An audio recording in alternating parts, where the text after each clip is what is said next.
지금으로부터 수천 년 전에 기록된 것으로 알려진 욥기는 고난 중에 있는 욥과 또 그를 위로해 주려고 찾아온 세 친구들이 서로 주고받는 이야기 형식으로 되어 있습니다. 욥에게 닥친 고난에 대해서 친구들은 아주 긴 시간 동안 욥과 변론을 하였습니다. 하지만 시원한 대답은 얻을 수 없었습니다. 그 후에 하나님께서 그들에게 나타나셔서 그들의 무지함을 꾸짖으시면서 역사를 주관하시는 하나님의 섭리에 대해서 말씀해 주십니다. 이처럼 욥기는 우리들에게 고난에 대한 아주 깊은 통찰력 몇 가지를 알려줍니다. 첫째는 고난은 말로는 다 설명할 수 없는 신비의 문제라고 하는 사실을 알려줍니다. 인간의 고난은 죄의 결과로 찾아오기도 하지만 우리가 살아가는 삶의 현장에는 이유를 알 수 없는 고난도 분명히 있습니다. 둘째로 한 개인의 순한 사만이 아니라 긴 역사 속에는 이유를 알 수 없이 고난을 당하는 이스라엘 공동체의 이야기도 알려줍니다. 욥기는 민족적 고난의 문제에 대해서 깊은 통찰력을 주고 있습니다. 세 번째로 욥기는 인과 유를 뛰어넘는 하나님의 주권적인 섭리를 알려줍니다. 만약 하나님께서 인과 율에 따라서 우리 인간을 심판하신다면 개인이든 공동체든 그 누구도 하나님 앞에 살아남을 수는 없습니다. 죄로 인한 심판의 결과로 고난당하기도 하지만 죄 지을 때마다 심판하신다면 그 어느 누가 하나님 앞에서 살아남을 수가 있겠습니까? 아무도 없습니다. 마지막 넷째로는 하나님은 하나님의 주권적인 섭리로 우리에게 하나님의 은혜를 허락해 주신다는 사실을 알려주고 있습니다. 인과응보적 원칙이 아니라 하나님의 주권적인 섭리 안에 있는 은혜로 말미암아서 우리 모두가 다 구원을 얻은 존재가 된 것입니다. 그러므로 우리의 삶의 자리가 평안이든 혹은 고난 중이든 우리의 주권자 되시는 하나님께서 크고 놀라운 섭리로 우리를 인도하고 계시다는 이 사실을 의심하지 말고 살아가야 하겠습니다. 욥은 세 친구들과의 변론에서 친구들이 네가 고난받는 것은 죄 때문이다라고 하는 얘기를 자꾸 하니까 자기의 의로움을 그 친구들 앞에서 열변을 토했습니다. 그렇지 않다고, 나는 의롭다고. 그 후에 욥은 자신의 무지에 대한 부끄러움을 더 이상 드러내지 않으려고 하는 변화가 일어났습니다. 이제 마지막 42장에서 욥은 하나님 말씀에 사로잡혀서 겸손하게 순종하는 자세로 하나님께 조심스럽게 답변을 합니다. 2절에 보면 하나님께 대해 이렇게 고백합니다. 하나님께서는 못하실 일이 없으며 무슨 계획이든지 못 이루실 것이 없는 줄 압니다. 그렇습니다.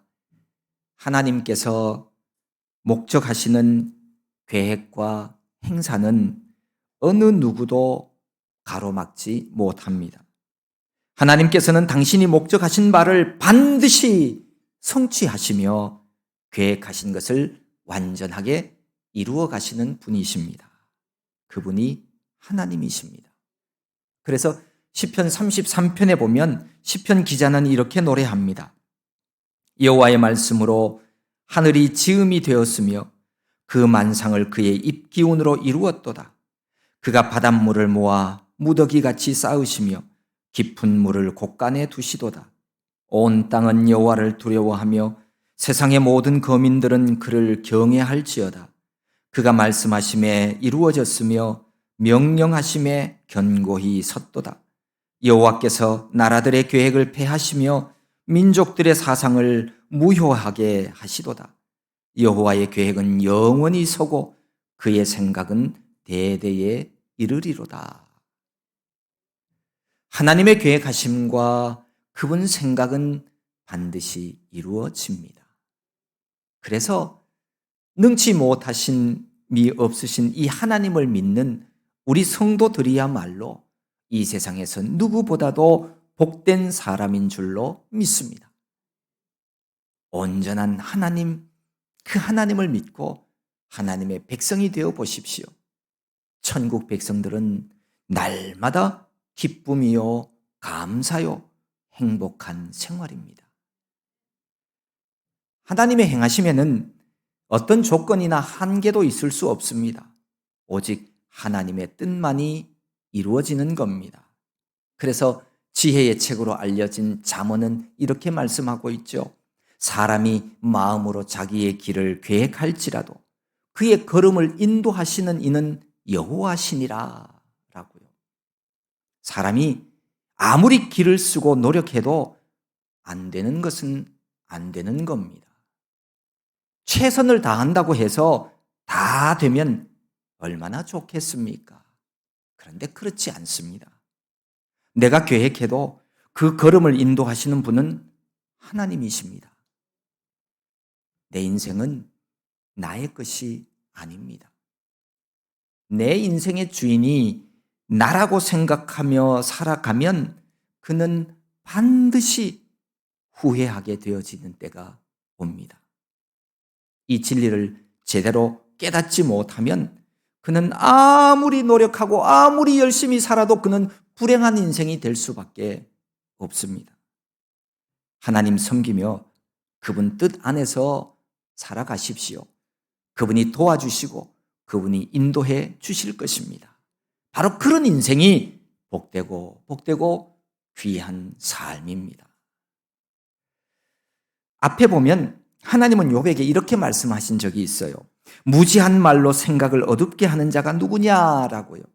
욥은 이제 무식한 말로 하나님의 뜻을 가리는 자가 바로 자신이었다고 하는 사실을 알게 되어집니다. 그러면서 3절에 보면 스스로 책망하죠. 나는 깨닫지도 못한 일을 말하였고 스스로 알 수도 없고 헤아리기도 어려운 일을 말하였나이다. 욥의 고백처럼 사람의 성급한 판단과 무지함은 하나님의 계획과 충고를 가리는 경우가 많습니다. 자신이 무슨 뜻인지도 모르면서 막 함부로 말하고 스스로 알 수도 없고 헤아리기도 어려운 일들을 말하는 그런 우매한 자가 되지 않도록 우리도 조심해야 합니다. 욥은 자신의 고통에 대하여 제대로 알지 못하고 떠들었던 친구들과의 대화가 얼마나 부끄러운 일이었는가를 지금 뉘우치고 있습니다. 사실 우주 만물을 지으신 창조주 하나님의 주권적인 행사를 우리 사람이 이해한다는 것은 불가능한 일입니다. 우리 발밑에 기어다니는 벌레가 내 마음을 알 수 없듯이 지음받은 인간 우리는 우리를 지으신 창조주 하나님의 마음과 뜻과 생각을 알아갈 수가 없는 겁니다.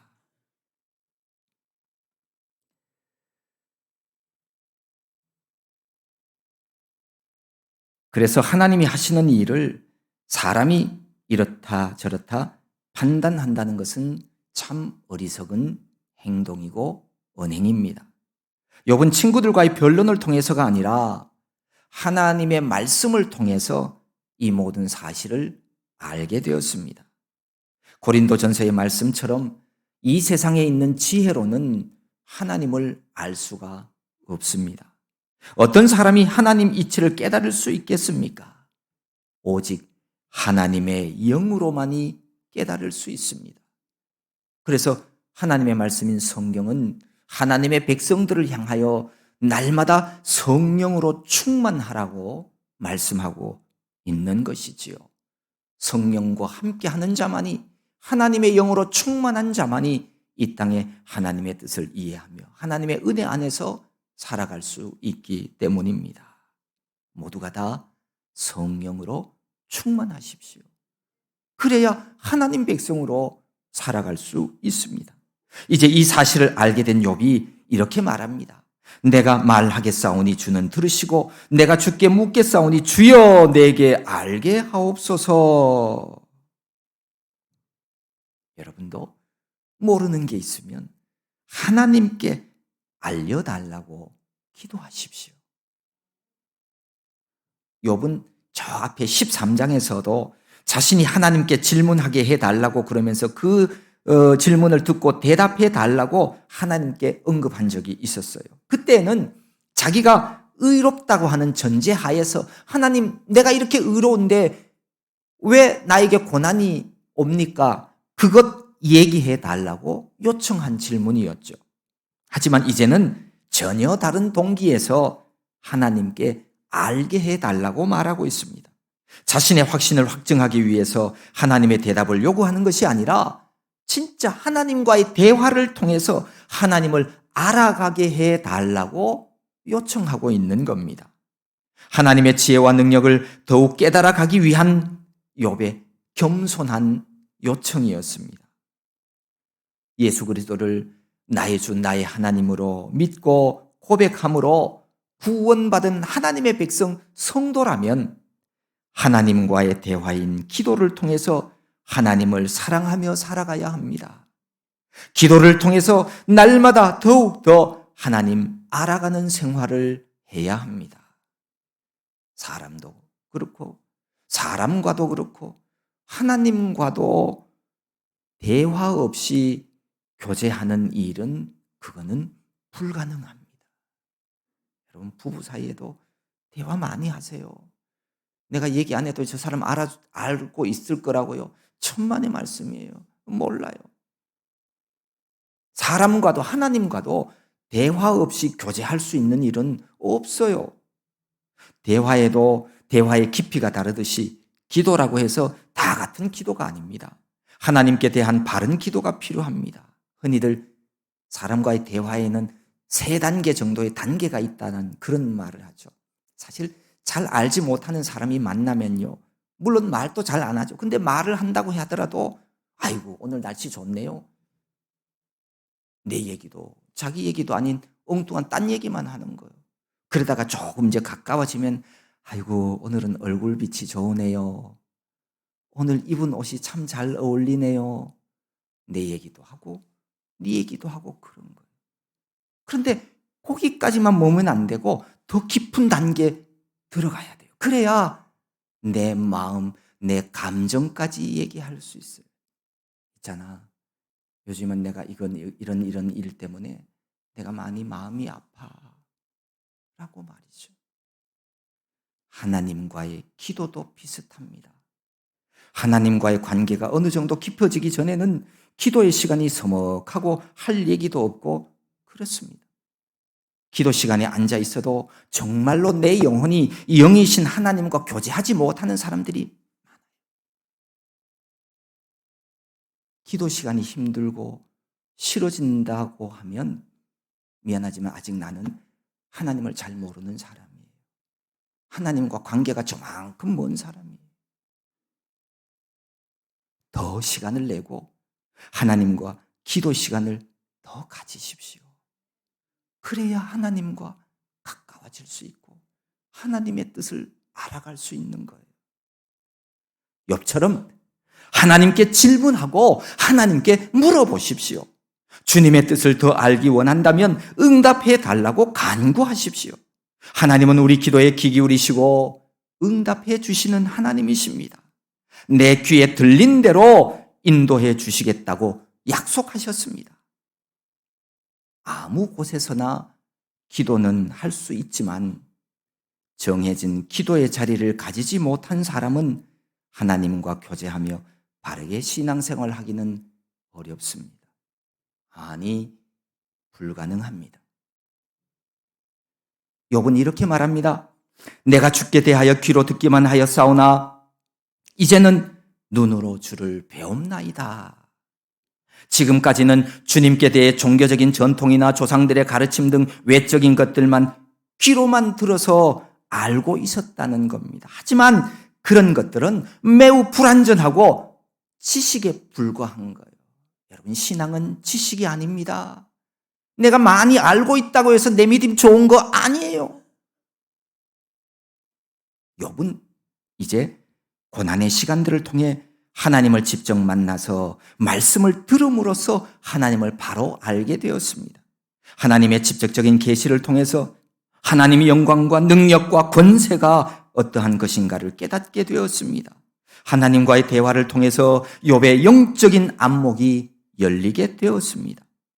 하나님의 위대한 주권과 놀라운 섭리에 대해서 다시금 새롭게 알게 되었습니다. 욥은 자신의 순전하고 의로움을 주장하며 하나님을 직접 만나보기를 소망했었습니다. 그런 그가 지금 자기에게 말씀하시는 그분을 체험함으로 자신이 바라던 바가 이루어지게 되었습니다. 참으로 욥은 하나님을 대면함으로 하나님을 경험할 수 있게 되었습니다. 여기 본문 2절과 4절에서 여기서 말하는 알다, 안다 라고 하는 이 단어에 해당되는 히브리어 야다라고 하는 말이 있죠. 이것은 지식적인 알물 얘기하는 것은 아닙니다. 직접 체험하여 깨달아 아는 것을 말합니다. 마치 부부가 서로 살아가면서 알아가는 것처럼 경험적인 체험을 통해 아는 것을 말합니다. 욥은 이제 경험을 통해 하나님을 올바르게 알게 되었습니다. 이것이 참 신앙이고 이게 믿음입니다. 내 귀가 하나님에 대해서 듣기만 해서는 안 됩니다. 내 몸 전체가 하나님을 경험하도록 해야 합니다. 결국 하나님을 알아가고 그분과 교제하며 그분의 뜻을 이루며 은혜 안에서 살아가는 신앙생활이라는 것이 이론적인 지식이 아니라 훈련이고 삶이라고 하는 의미입니다. 하나님을 대면함으로써 내 몸이 하나님을 기억하고 경험하는 생활, 그것이 성경이 말하는 믿음 생활입니다. 욥은 하나님을 잘 알지 못하고 했던 자신의 말과 행동을 거부하며 회개하게 되었습니다. 그러므로 내가 스스로 거두어 드리고 티끌과 재 가운데서 회개하나이다 라고요. 욥은 자신의 의로움을 고집하다가 보니 의로운 자신에게 고난을 허락한 하나님의 섭리가 옳지 못하고 불의하다고까지 그렇게 생각했던 거예요. 그래서 이제 티끌과 재 가운데서 회개한다고 밝힙니다. 욥이 살았던 고대 근동에서는 슬픔과 겸손을 나타내기 위하여서 먼지와 재를 뒤집어 쓰는 그런 전통이 있었습니다. 욥은 하나님께 철저하고 완전한 회개의 표시로 애통해하며 스스로를 겸비하고 뉘우쳐 회개하였습니다. 욥만 회개해야 합니까? 욥뿐만이 아닙니다. 우리도 종종 하나님의 능력과 지혜를 알지 못하고 하나님의 계획을 알지 못하고 성급하게 판단하고 생각나는 대로 입을 열어 짓거릴 때가 있습니다. 우리 안에 거하시는 보혜사 성령님께서 우리로 하여금 하나님의 말씀이 생각나게 하고 우리의 잘못과 죄악과 과오를 깨닫게 해 주시거든 여러분 지체하지 말고 진심으로 가슴 치며 가슴 아파하며 회개함으로 날마다 거듭나는 그런 성도들이 되어야 하겠습니다. 하나님께서 욥의 청혼을 들으시고 그의 회개하는 모습을 보신 후에 세 친구 중에서 가장 연장자인 이 엘리바스에게 말씀하십니다. 하나님은 엘리바스와 두 친구에게 노를 바라시면서 너희가 나를 가르쳐 말한 것이 내 종 욥의 말같이 옳지 못하다. 옳지 못하다는 말은 객관적인 사실성과 주관적인 진실이 부족하거나 없다는 뜻입니다. 욥은 고통이 항상 죄로 말미암아 온다는 이 세 친구들의 인과응보 사상을 부인하였습니다. 자신의 무죄함을 주장해 왔습니다. 이러한 욥의 주장이 어느 정도 옳았다는 뜻으로 이해할 수 있습니다.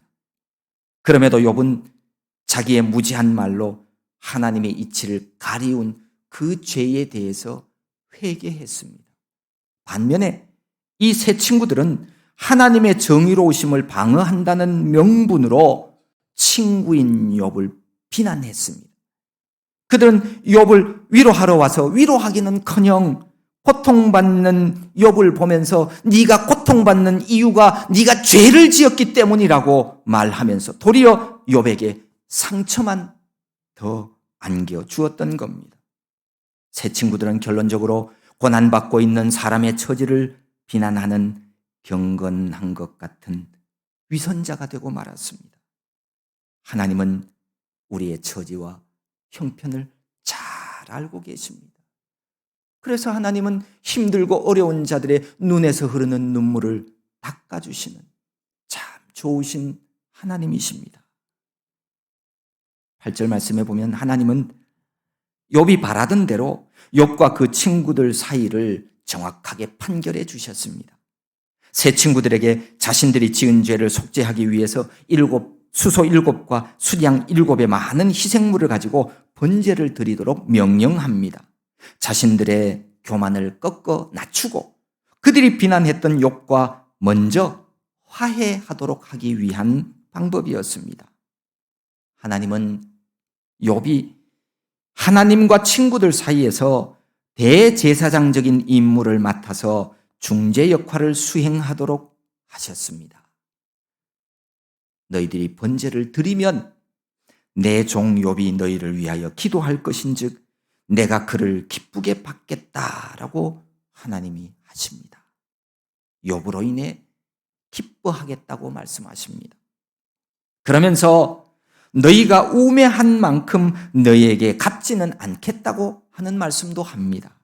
비록 세 친구들이 판단이 어리석고 무정해서 해도 하나님은 그들과 똑같이 그렇게 행하지 않겠다는 말씀입니다.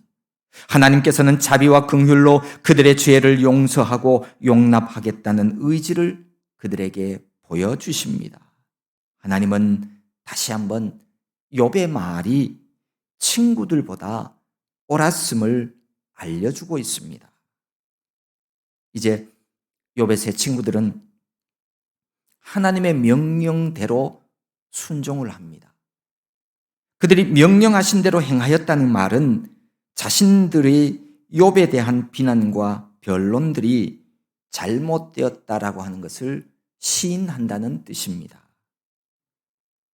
우리가 욥기를 마무리하는 마지막 장에서 주목해야 되는 한 가지 사실이 있습니다.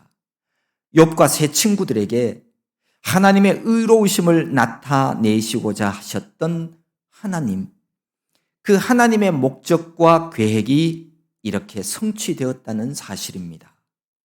욥에게도 세 친구들에게도 하나님은 언제나 어떤 사람에게나 의로우시고 옳습니다. 옳으신 분입니다.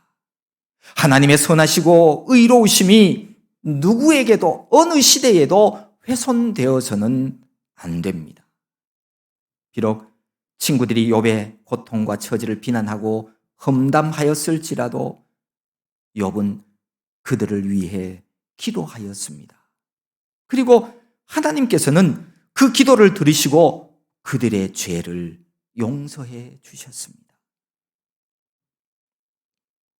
지도를 보면 스웨덴이나 노르웨이, 덴마크, 핀란드, 아이슬란드 등 북유럽의 스칸디나비아 반도에 있는 나라들을 보면 그들 나라 국기에는 한결같이 십자가가 그려져 있습니다. 다른 건 없어요. 그냥 십자가만 있어요. 십자가만이 국기의 전부인 나라들은 공교롭게도 세계에서 국민소득이 제일 높은 나라, 복지 정책이 제일 좋은 모든 사람들이 부러워하는 그런 나라들입니다. 이 나라들이 처음부터 이렇게 부유하고 잘 살았던 것은 아닙니다. 중세시대에 이 지역은 혹독한 추위로 인해서 농사 짓고 살기도 어려운 땅이었다고 합니다. 그래서 그들은 배를 타고 나가서 남의 것을 빼앗고 약탈을 일삼았습니다. 사람들은 그들을 바이킹이라고 불렀습니다. 프랑스, 영국 등 서유럽 지역 나라들까지 이들에게 침공을 당했습니다. 바이킹족들은 침략한 마을을 불태우고 남자들을 죽였으며 여자들을 끌고 갔습니다. 하나님을 믿는 사람들이 고통 속에서 하나님 앞에 부르짖었습니다. 하나님의 뜻이 어디에 있습니까? 왜 침략당해야 하는지 알 수가 없었습니다. 억울하게 끌려간 여성들은 노예가 되기도 하고 바이킹 전사의 아내가 되기도 했습니다. 많은 고난이 있었지만 끌려간 여성들은 그곳에서 바이킹족들에게 예수님을 전하기 시작했습니다. 한 세대, 두 세대가 지나면서 바이킹족들 사이에 복음을 받아들이는 사람들이 생겨났습니다. 그리고 더 많은 시간이 지나자 바이킹족들의 땅 곳곳에 십자가가 세워졌고 그들 국기에는 십자가가 새겨지게 되었다고 합니다. 성경 누가복음 6장에는 이렇게 말씀합니다. 비판하지 말라. 그리하면 너희가 비판을 받지 않을 것이요. 정죄하지 말라. 그리하면 너희가 정죄를 받지 않을 것이요. 용서하라. 그리하면 너희가 용서를 받을 것이요. 누가 나를 억울하게 하고 이유 없이 비난하더라도 노와 부는 품지 마십시오. 그렇게 하면 내 육체도 상하고 내 영도 병들기 쉽습니다. 악인들이 던진 낚싯밥을 덜컥 물면 안 됩니다.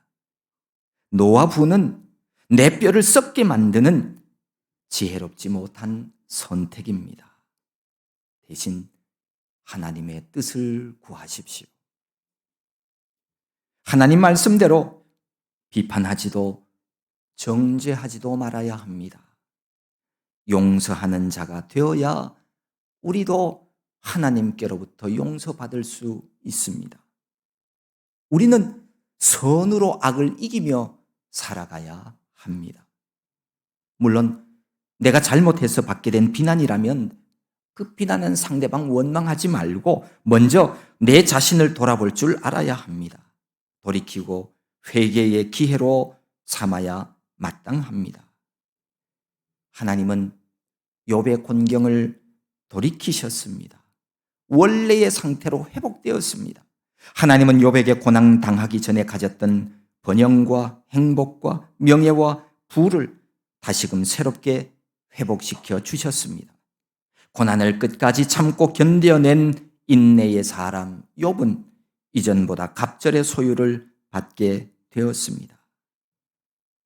우리가 이 땅의 삶을 살아가다가 보면 도무지 이해할 수 없는 고난을 만날 때가 있습니다.